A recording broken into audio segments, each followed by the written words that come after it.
थे कि आज फरिश्तों की मेराज है कि उनको हुजूर सल्लल्लाहु अलैहि वसल्लम का दीदार करवाया जाएगा।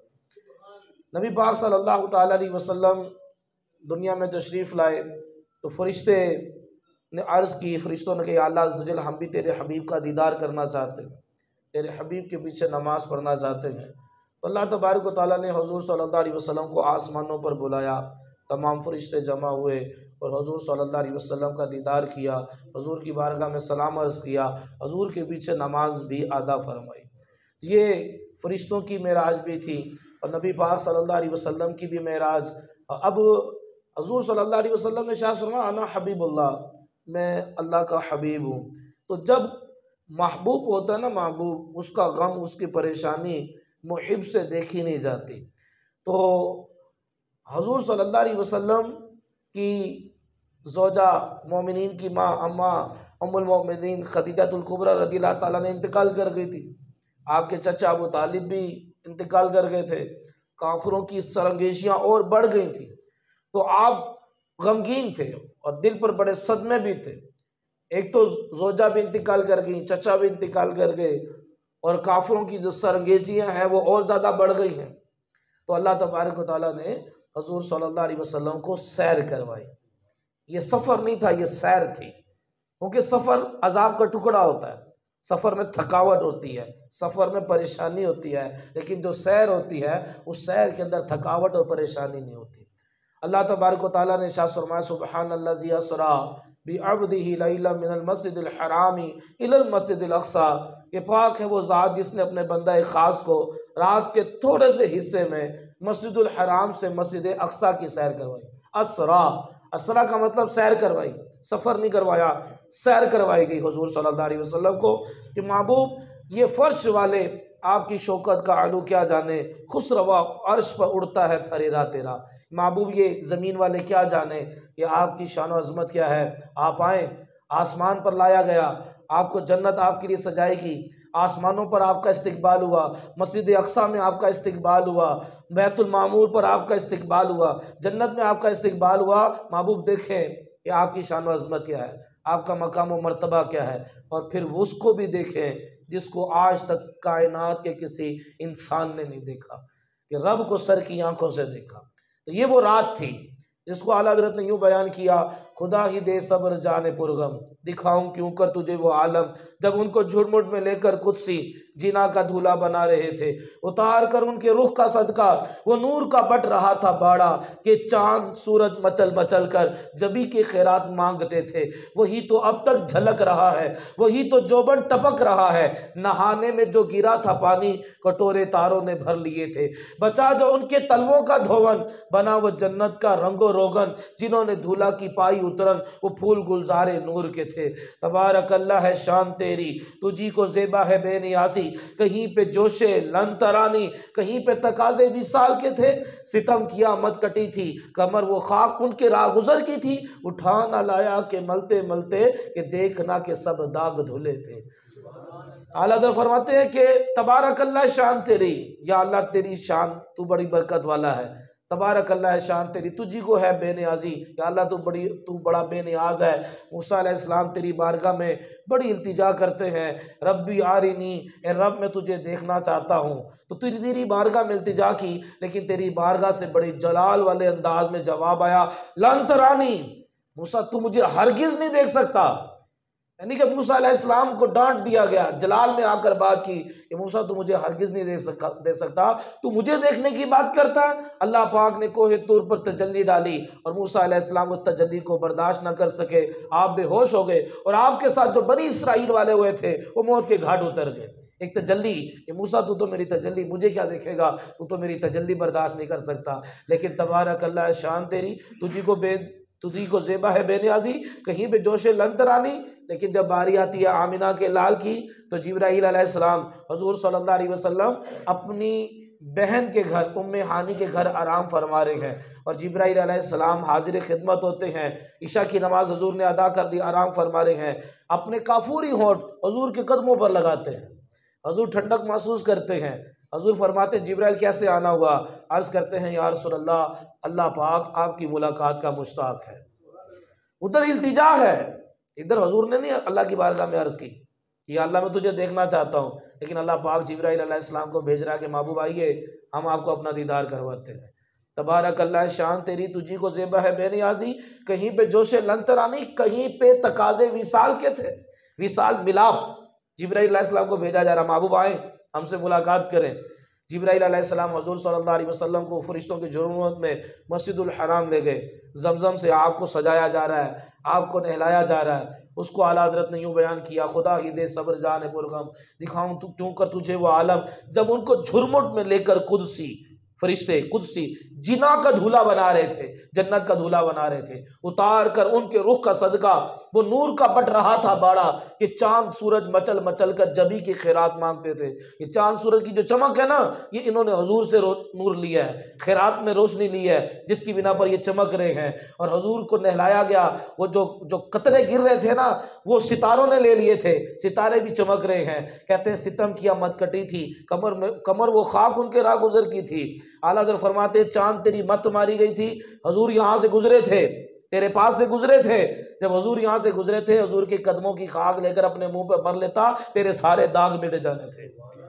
सितम किया मत कटी थी, कमर वो खाक उनके राह गुजर की थी, उठा न लाया कि मलते मलते देखना कि वो सब दाग धुले थे।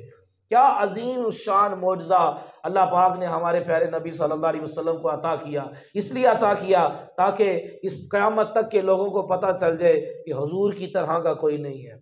हुजूर सल्लल्लाहु अलैहि वसल्लम का दिल निकाल लिया जाता है, हमारी ज़िंदगी दिल की मोहताज है। हुजूर का दिल निकाल दिया जाता है, हुजूर का दिल जमजम में डुबोया जाता है, हुजूर को बुराक पर बिठाया जाता है, मस्जिदुल हराम से मस्जिद अक्सा की सैर होती है। इस दौरान नबी पाक सल्लल्लाहु अलैहि वसल्लम का जब सफ़र हुआ, अब ये सफ़र सुनते जाएं, इस सफ़र में क्या क्या मामला पेश आए। हुजूर का सफ़र शुरू हुआ, एक मकाम पर हुजूर ने नमाज अदा की। जिब्राइल अलैहिस्सलाम ने अर्ज़ की, या रसूल अल्लाह यहाँ आप नमाज पढ़ें। अभी नमाज फ़र्ज़ नहीं हुई है, लेकिन इस पूरे सफ़र के अंदर हुजूर नमाजें पढ़ते हुए जा रहे हैं। अर्ज़ की, या रसूल अल्लाह यहाँ नमाज पढ़ें, ये मदीना है, यहाँ पर आपने हिजरत कर कर आना है, यहाँ पर आपका रोज़ा अनवर बनेगा। हुजूर सल्लल्लाहु अलैहि वसल्लम ने मदीना मुनव्वरा में 2 रकात नमाज अदा की। आगे फिर सफ़र शुरू हुआ, बैतुल्लाहमी आया, खुशबू आ रही थी। अर्ज़ की, या रसूल अल्लाह यहाँ भी नमाज पढ़ें। यहाँ क्यों नमाज पढ़ी जाए? फरमाया ये वो जगह है जहाँ पर ईसा अलैहिस्सलाम पैदा हुए थे, यहाँ पर ईसा अलैहिस्सलाम की विलादत हुई थी। ये कोई आम जगह नहीं है, अल्लाह के नबी की विलादत गाह है, अल्लाह के नबी के पैदा होने की जगह है। जहाँ अल्लाह का नबी पैदा हो वो कोई आम जगह नहीं रहती। अर्ज़ की, या रसूल अल्लाह यहाँ भी नमाज पढ़े। हुजूर ने वहाँ भी 2 रकात नमाज अदा की। फिर मज़ीद सफ़र आगे हुआ, अब कोहे तूर आ गया, तूरे सीना। ये वो जगह है जहाँ पर मूसा अलैहिस्सलाम अल्लाह तबारक व तआला से हम कलाम हुए थे, यहीं पर ही तजल्ली पड़ी थी। मूसा अलैहिस्सलाम बेहोश हो गए थे, लेकिन है तो मुक़द्दस मकाम जहाँ पर मूसा अलैहिस्सलाम हम कलाम हो रहे हैं अपने रब से, लेकिन हम कलाम पर्दे में है, पर्दे के अंदर कलाम हो रहा है। अर्ज़ की, या रसूल अल्लाह यहाँ भी नमाज पढ़ें। अब हुजूर सल्लल्लाहु अलैहि वसल्लम ने इधर भी 2 रकात नमाज अदा की। 3 जगह हो गई अभी सफ़र के अंदर, अभी ये सफ़र शुरू है। 3 मकामात पर हुजूर सल्लल्लाहु अलैहि वसल्लम ने नमाज अदा की। अब सफ़र मज़ीद जारी है। अब नबी पाक सल्लल्लाहु ताला अलैहि वसल्लम ने इरशाद फरमाया कि मैं गुजरा और रायतु मूसा युसल्ली फी कब्री, मूसा अलैहिस्सलाम के पास से गुजरा तो मैंने देखा कि मूसा अलैहिस्सलाम अपनी कब्र में नमाज पढ़ रहे हैं। नबी करीम सल्लल्लाहु अलैहि वसल्लम की हदीस, अल अंबिया व अहयाउन फी कबूरिहिम युसल्लून, अंबिया किराम अपनी कब्रों में जिंदा है, नमाज अदा कर रहे हैं। और ये अकीदा रखना ऐन इस्लाम है, ऐन ईमान है कि हर नबी जिंदा है, बिल्कुल जिस्म सही सलामत है, हकीकी जिंदगी के साथ जिंदा है और वो नमाज पढ़ रहे हैं। फरमाते हैं, हुजूर ने फरमाया वो अंबिया किराम अपनी कब्रों में नमाज पढ़ रहे होते हैं। और फिर हुजूर ने फरमाया कि मैं मूसा अलैहिस्सलाम की कब्र के पास से गुजरा और मैंने देखा कि मूसा अलैहिस्सलाम अपनी कब्र में नमाज पढ़ रहे हैं। तो हर नबी जिंदा होता है, अपनी कब्र में नमाज पढ़ रहा होता है। बड़ी गौर तलब बात है। ये है आलम दुनिया, फिर एक है आलम अरवा। आलम अरवा से बंदा आता है माँ के पेट में, माँ के पेट से आता है इस आलम में, इस आलम से जाता है आलम बरज़ख में, वो जो कब्र की जिंदगी है उसे आलम बरज़ख कहते हैं। उसके बाद जाता है आलम हशर में, वो क़यामत की जिंदगी है। उसके बाद जन्नत और दोज़ख का मामला है। अब जब बंदे की मौत आ जाती है तो उसके और हमारे दरमियान एक पर्दा आ गया जिसे बरज़ख कहते हैं। वो हमें देख सकता है, हम उसे नहीं देख सकते। कब्र वाले हमें देखते हैं, हम कब्र वालों को नहीं देख सकते। आज तक कोई इंसान ये नहीं कह सकता कि मैं गया और मैंने कब्रिस्तान के अंदर जो मैयत के जो मामला थे मैंने उसको देख लिए। नहीं देख सकता, क्योंकि ये आलम बरज़ख है। हाँ, जिसे अल्लाह दिखाए तो वो देख सकता है। आलम बरज़ख में किसी की नज़र नहीं जा सकती। लेकिन हुजूर ने क्या फरमाया, राइतु मूसा युसल्ली फी कब्री, मैंने देखा मूसा अलैहिस्सलाम को। इस मूसा अलैहिस्सलाम इस दुनिया में नहीं है, आलम बरज़ख में है। हुजूर ने आलम बरज़ख में मूसा अलैहिस्सलाम को देख लिया और क्या कर रहे हैं, फरमाया नमाज पढ़ रहे हैं। तो पता चला कि हुजूर हमारी तरह के नहीं है। हुजूर की निगाह मुस्तफ़ा का कमाल तो देखें, इस निगाह की ताकत तो देखें कैसी है कि बुराक की स्पीड से जा रहे हैं। और ये भी पता चल गया कि ये कौन है, ये मूसा अलैहिस्सलाम है। ये नमाज कौन पढ़ रहा है, ये मूसा अलैहिस्सलाम पढ़ रहे हैं। हुजूर सल्लल्लाहु अलैहि वसल्लम की निगाह की ताकत का अंदाजा नहीं लगाया जा सकता। हुजूर फरमाते हैं मैं आगे भी देखता हूँ, मैं पीछे भी देखता हूँ, मैं दाएं भी देखता हूँ, मैं बाएं भी देखता हूँ, मैं ऊपर भी देखता हूँ, मैं नीचे भी देखता हूँ। एट अ टाइम 6 सिमतों में हुजूर सल्लल्लाहु अलैहि वसल्लम की निगाह काम करती है। एट अ टाइम हुजूर ने फरमाया अपने रुकू सुजूद सही किया करो, मैं तुम्हें पीछे से भी देखता हूँ। ये ना समझना कि मैं तुम्हें नहीं देख रहा, मैं आगे खड़ा हूँ। फरमाया अपने रुकू सुजूद सही किया करो, मैं तुम्हें पीछे से भी देखता हूँ। हुजूर सल्लल्लाहु अलैहि वसल्लम की निगाह की ताकत यह है कि इस वक्त मदीना मुनव्वरा में रहकर भी अपने सारे उम्मतियों को मुलाहिजा फरमा रहे होते हैं, पूरी कायनात को मुलाहिजा कर रहे होते हैं। ना हुजूर के इल्म का अंदाजा लगाया जा सकता है, ना हुजूर की निगाह की ताकत का अंदाजा लगाया जा सकता है कि आपकी निगाह की ताकत क्या है। तो अंबिया किराम जिंदा होते हैं, अपनी कब्रों में नमाज पढ़ रहे होते हैं।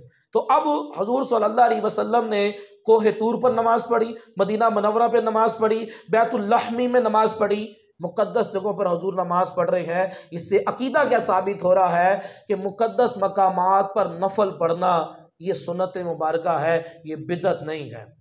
जहाँ पर अल्लाह तबारक व तआला के नेक बंदों के से जिस जगह को निस्बत हो गई है वो कोई आम जगह नहीं है, वहाँ पर नमाज पढ़ी जाए। वत्तखिज़ू मिन मकाम इब्राहीम मुसल्ला, मकाम इब्राहीम पर जाए नमाज बनाओ, यहाँ नमाज पढ़ो। क्यों? ये इस पत्थर पर इब्राहीम अलैहिस्सलाम के कदम लगे हैं, ये कोई पत्थर आम पत्थर नहीं है। यहाँ पर नमाज पढ़ो, इस पत्थर से तुम्हें बरकत मिलेगी, क्योंकि इस पत्थर पर अल्लाह के नबी के कदम लगे हैं। सफ़ा मरवा अल्लाह की निशानी है, ये पहाड़ है, अल्लाह की निशानी कैसे बन गई? यहाँ पर अल्लाह की नेक बंदी दौड़ी है, ये कोई आम पहाड़ नहीं है। इसके ऊपर दौड़ना उम्रा में, हज में दौड़ना लाजिम हो गया, ये अल्लाह की निशानी बन गई। तो गारे हीरा में भी हुजूर के कदम लगे हैं, गारे सोर में भी हुजूर के कदम लगे हैं। तो यहाँ पर नमाज पढ़ना कोई बिदअत नहीं है, ये तो बाइस बरकत है। ख्वाजा मोइनुद्दीन चिश्ती रहमतुल्लाह तआला दाता साहब के कदमों में चिल्ला काटा, लोग वहां पे जाके नफल पढ़ते हैं, भाई अल्लाह के वली के कदम लगे हैं। और ये सहाबा का मामूल था। एक सहाबी मस्जिदुल हराम गए, कभी यहाँ नमाज पढ़ते, कभी वहां पढ़ रहे, कभी यहाँ पढ़ रहे, कभी यहाँ पढ़ रहे। लोगों ने कहा हजरत क्या कर रहे हैं? फरमाया कि मैं तो वो जगह ढूंढ ढूंढ कर नमाज पढ़ता हूँ जहां पर हुजूर के कदम लगे, जहां जहां हुजूर के कदम लगे मैं तो वो जगह ढूंढ ढूंढ कर नमाज पढ़ता हूँ। एक सहाबी नबीना हो गया, अर्ज़ किया या रसूल अल्लाह मस्जिद में नहीं आ सकता मैं, आप मेरे घर तशरीफ लाए, आप नमाज अदा करें, जिस जगह आप नमाज अदा करेंगे मैं उस जगह को जाए नमाज बनाऊंगा, उस जगह पे नमाजें पढ़ा करूंगा। ये तो सहाबा का मामूल है, बिदअत कहां से हो गया? किसको बिदअत का नाम दिया जाता है? यहां नफल क्यों पढ़ रहे हो तो वहां नफल क्यों पढ़ रहे हो? देखिए हदीस में आ रहा है बैतुल लहमी में हुजूर नमाज पढ़ रहे हैं, क्यों पढ़ रहे हैं? यहाँ पर ईसा अलैहिस्सलाम पैदा हुए। कोहे तूर पर नमाज पढ़ रहे हैं, क्यों पढ़ रहे हैं? यहाँ पर मूसा अलैहिस्सलाम अल्लाह तबारक व तआला से हम कलाम हुए। मदीना मुनव्वरा में नमाज पढ़ रहे हैं क्योंकि हुजूर ने मदीने में हिजरत करनी है, मदीना कोई आम सरजमीन नहीं रहेगी। जब हुजूर के कदम लगेंगे तो ये सरजमीन बड़ी मुकद्दस और आला हो जाएगी। तो अब ये नमाजें पढ़ते हुए हुजूर जा रहे हैं। वहां से पहुंचे मस्जिद अल अक्सा में। मस्जिद अक्सा में जिब्राइल अलैहिस्सलाम इकामत कहते हैं और हुजूर का हाथ पकड़कर इमामत के मसल्ले पर खड़ा कर देते हैं और तमाम के तमाम अंबिया किराम हुजूर के पीछे नमाज अदा करते हैं। मस्जिद अक्सा में नमाज अदा की। मस्जिद अक्सा से मजीद सफर शुरू हुआ आसमानों की तरफ। पहले आसमान, दूसरा, तीसरा, चौथा, पांचवा, छठा, 7 आसमानों पर। पहले आसमान पर मुलाकात होती है आदम अलैहिस्सलाम से, हुजूर वहां पर 2 रकअत नफल पढ़ते हैं। दूसरे आसमान पर, तीसरे आसमान पर यूसुफ अलैहिस्सलाम से मुलाकात, इदरीस अलैहिस्सलाम से मुलाकात, मूसा अलैहिस्सलाम से, हारून अलैहिस्सलाम से, और फिर 7वें आसमान पर इब्राहीम अलैहिस्सलाम से मुलाकात। हर आसमान पर आप 2-2 रकअतें अदा करते जा रहे हैं। 3 नमाजें वो थी, चौथी नमाज मस्जिद अक्सा में थी, 7 आसमान, 11 नमाजें हो गई। अब ये 7 आसमानों पर नमाज अदा की। अब आई फरिश्तों की मिराज। फरिश्ते भी तो हुजूर का दीदार करना चाहते थे। हुजूर फरमाते हैं कि अब मैं दाखिल हुआ बैतुल मामूर में, जो खाना काबा है ना, खाना काबा के ऐन ऊपर 7वें आसमान के ऊपर भी बैतुल मामूर खाना काबा की तरह, जहां पर फरिश्ते हर वक्त तवाफ करते हैं। अब हुजूर सल्लल्लाहु अलैहि वसल्लम फरमाते हैं मैं बैतुल मामूर में दाखिल हुआ और वहाँ पर क़यामत तक की मेरी उम्मत की अरवाह जमा थी। कईयों के लिबास सफ़ेद थे और कईयों के लिबास मैले थे। जो सफ़ेद लिबास वाले वो नेक लोग सालेहीन, और गंदे लिबास वाले फरमाया ये मेरे गुनाहगार उम्मती। लेकिन नेकों ने भी और गुनाहगारों ने भी, सब ने हुजूर के पीछे नमाज अदा की। हुजूर की सारी उम्मत ने नमाज अदा की, फरिश्तों ने हुजूर के पीछे नमाज अदा की। कितनी नमाजें होगी? 12 हो गई। और 7वें आसमान पर एक और बात रह गई पीछे। 7वें आसमान पर जब इब्राहीम अलैहिस्सलाम से मुलाकात हुई तो इब्राहीम अलैहिस्सलाम ने हुजूर की बारगाह में अर्ज़ किया था, या रसूलल्लाह सल्लल्लाहु अलैहि वसल्लम, जब वापस आप अपनी उम्मत में जाएं तो अपनी उम्मत को मेरा सलाम कहना। तो हुजूर इब्राहीम अलैहिस्सलाम ने हमें सलाम भेजा, अपनी उम्मत को मेरा सलाम कहना। बैतुल मामूर में नमाज उम्मत को और सारे फरिश्तों को नमाज पढ़ाई। अब यहाँ से आगे सफ़र शुरू होता है, फिर मजीद सिदरतुल मुंतहा। सिदरतुल मुंतहा क्या है? कि जिब्राइल अलैहिस्सलाम की इंतहा से आगे जिब्राइल अलैहिस्सलाम नहीं जा सकते। आप फरमाते हैं मैं जाऊं तो मेरे पर जल जाएंगे। फिर आपने वहां भी नमाज पढ़ी। सिदरतुल मुंतहा पर भी 15 नमाजें हो गई। हम वहां नमाज अदा की। जब ऊपर जाने लगे तो जिब्राइल हुजूर ने फरमाया कि मैं जा रहा हूँ, तुम्हारी कोई दरख्वास्त, कोई एप्लीकेशन है तो मैं बताओ, मैं अल्लाह की बारगाह में दे दूंगा। अर्ज़ की या रसूल अल्लाह, मेरे अल्लाह ने मुझे बड़ा नवाजा है, बस एक ख्वाहिश रह गई है, आप वो अल्लाह की बारगाह में दरख्वास्त कर देना, अल्लाह मेरी वो ख्वाहिश पूरी कर दे। हुजूर ने फरमाया क्या ख्वाहिश है? आप फरमाते हैं मेरी ख्वाहिश ये है क़यामत वाले दिन आपकी उम्मत जब आए, जब पुल सिरात से गुजरे तो मैं पर बिछा दूँ, आपकी उम्मत मेरे पैरों के ऊपर से गुजरे। पुल सिरात तो बारीक से ज़्यादा बारीक है और तलवार की धार से ज़्यादा तेज़ है, तो मेरी ख्वाहिश है मैं पर बिछाऊँ, परों के ऊपर से जाए, ये मेरी दरख्वास्त है। हुजूर ने फरमाया अच्छा, मैं अल्लाह की बारगाह में तुम्हारी ये दरख्वास्त पेश कर दूंगा। अब हुजूर सल्लल्लाहु अलैहि वसल्लम का आगे सफ़र शुरू हो जाता है अकेले। यहाँ तक जिब्राईल अलैहिस्सलाम के साथ था, अब शुरू होता है अकेले। शेख सादी रहमतुल्लाह तआला फरमाते हैं बालागल उला बि कमालिही, हुजूर सल्लल्लाहु अलैहि वसल्लम अपनी कमाल से, अपने कमाल से ऊपर गए हैं। यानी कि जिब्राईल अलैहिस्सलाम के परों के मोहताज हैं। हुजूर जिब्राईल अलैहिस्सलाम के परों के मोहताज नहीं है, हुजूर खुद बड़ी शान अज़मत, ताकत वाले, मकाम व मर्तबे वाले हैं। अब जिब्राईल अलैहिस्सलाम तो पीछे रह गए, अब हुजूर खुद जा रहे हैं और फिर वहाँ लामकाम में पहुँचे जहाँ पर आज तक कोई ना पहुँचा, जहाँ पर कोई मकाम नहीं है, और उस ज़ात को देखा जिस ज़ात को देखने की तमन्ना जब मूसा अलैहिस्सलाम करते हैं तो अल्लाह ताला की तरफ से जवाब आता है लन तरानी, मूसा तू मुझे हरगिज़ नहीं देख सकता, मुझे देखना तो बड़े दूर की बात, तू तो मेरी तजल्ली बर्दाश्त नहीं कर सकता। तजल्ली डाली जाती है और मूसा अलैहिस्सलाम बेहोश हो जाते हैं। अल्लाह पाक एक तजल्ली की ताब, मूसा अलैहिस्सलाम कलीमुल्लाह जो बड़ी ताकत वाले हैं, तजल्ली की ताब ना ला सके। लेकिन यहाँ देखें शान मुस्तफ़ा, यहाँ देखें ताकत मुस्तफ़ा, अल्लाह तबारक व तआला के करीब हुए और सर की आंखों से पलक झपकी भी नहीं। वहाँ तजल्ली है, यहाँ ज़ाते बारी ताला है, सर की आंखों से अपने रब का दीदार किया। किसको देखा ये मूसा से पूछे कोई, आंख वालों की हिम्मत पर लाखों सलाम, और कोई गैब क्या तुमसे निहा हो भला, जब ना खुदा छुपा तुम पे करोड़ों दुरूद। अब अल्लाह तबारक व तआला से मुलाकात है। अब यहाँ वहाँ कलाम पर्दे में है, यहाँ दीदार भी है, यहाँ कलाम भी है, कोई पर्दा नहीं है, डायरेक्ट हम कलाम हो रहे हैं, राज़ो नियाज की बातें हो रही हैं, पता नहीं कितनी बातें हुई, कोई अल्लाह जाने और नबी जाने, और पता नहीं कितने तोहफे दिए।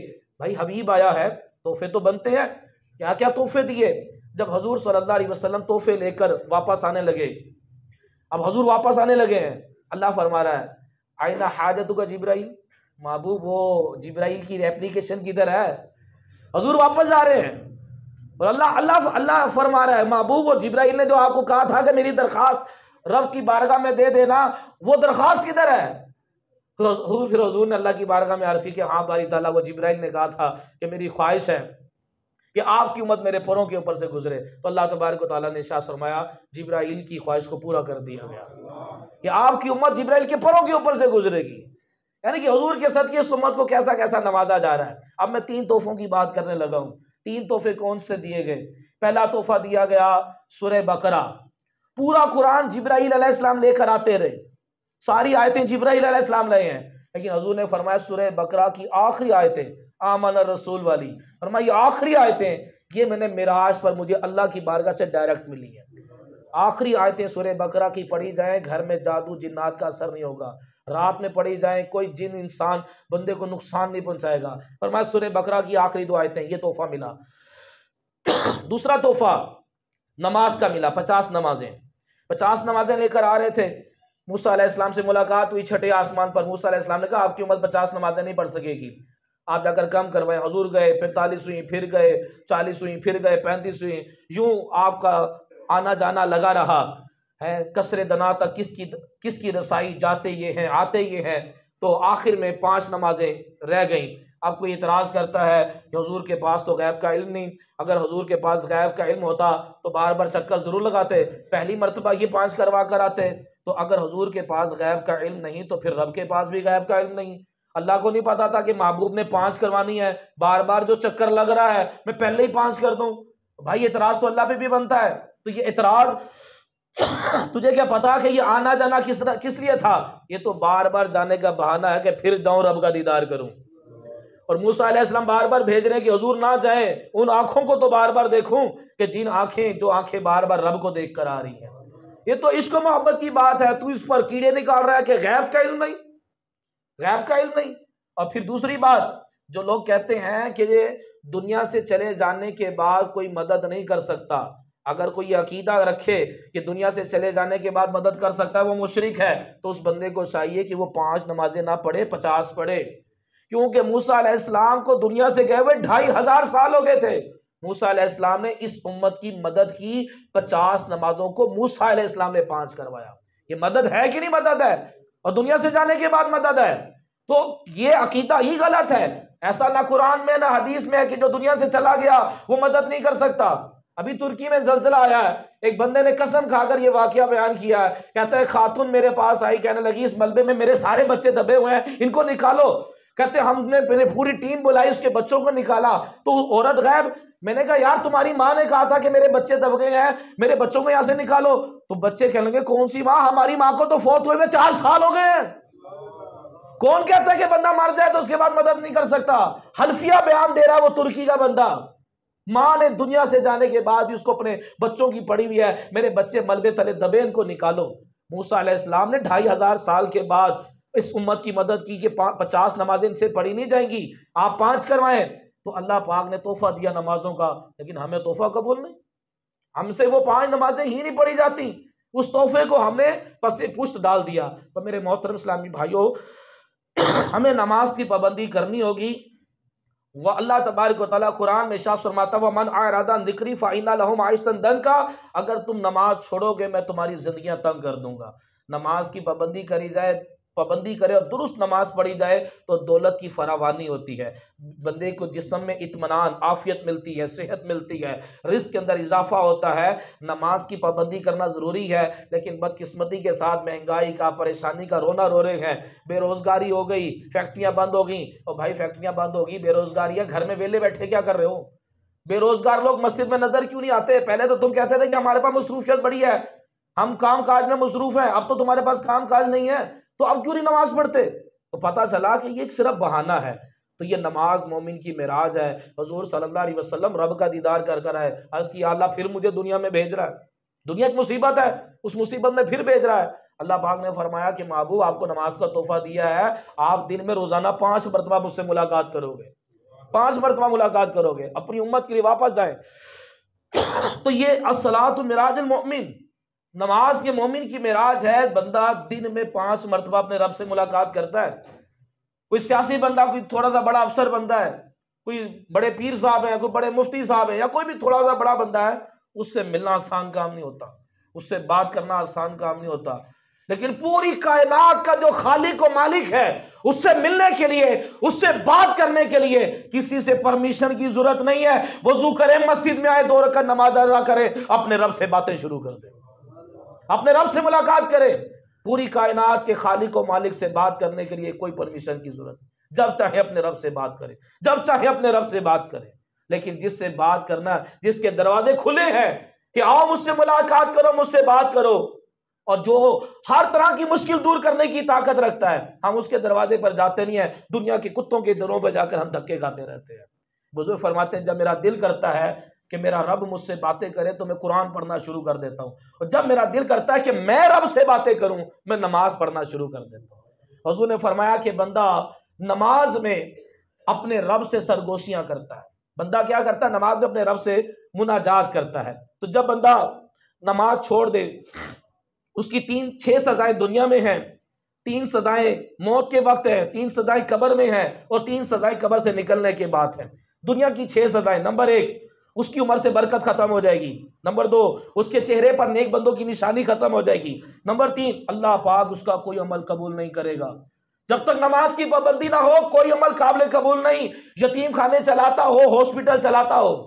नंबर 4, उसकी कोई दुआ आसमान तक नहीं पहुंचेगी। हमारी दुआएं कबूल नहीं होती, नमाज पढ़ेंगे तो कबूल होंगी। नंबर 5, दुनिया इस मखलूक से, दुनिया में जो मखलूक है इससे नफरत करेगी।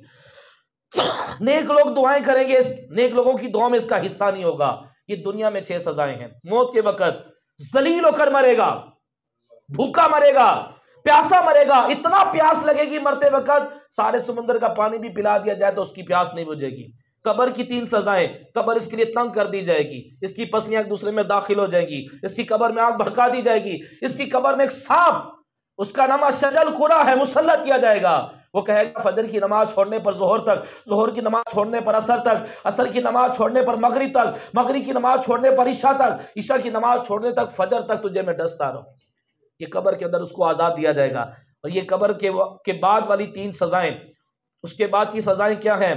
फरमाया कि उसका हिसाब सख्ती से लिया जाएगा, रब्बे कहार की नाराजगी और जहन्नम में दाखिले का। तो मेरे मोहतरम इस्लामी भाइयों, नमाज छोड़कर अपने पैरों पे कुल्हाड़ी ना मारी जाए। जब बंदा नमाज की पाबंदी करता है, अल्लाह तबारक व तआला फरमाता है मैं इसके जिस्म को सेहत और हाथ को रिज़्क़ से भर दूंगा। दिल का इत्मीनान, चेहरे का नूर, दिल का सुकून, हाथ में रिज़्क़, जिस्म में सेहत, ये सब कुछ उसको अता किया जाएगा जो बाकायदगी से नमाज पढ़े और दुरुस्त नमाज पढ़े। लेकिन याद रखिएगा, अल्लाह पाक ने नमाज फ़र्ज की है, अल्लाह पाक ने इल्म हासिल करना फ़र्ज किया है, नमाज पढ़ना फ़र्ज, दुरुस्त पढ़ना फ़र्ज।